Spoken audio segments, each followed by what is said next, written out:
ৰাতিপুৱা শুই উঠি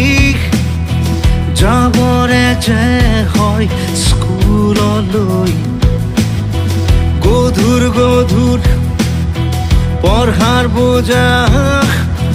কঢ়িয়াওঁতেই যায় দিন দূৰলৈ স্কুলৰ শেষত টিউচন কৰি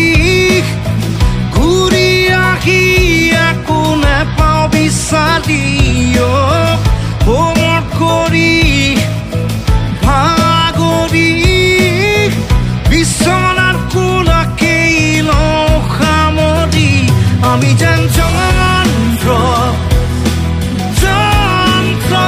একো একোটা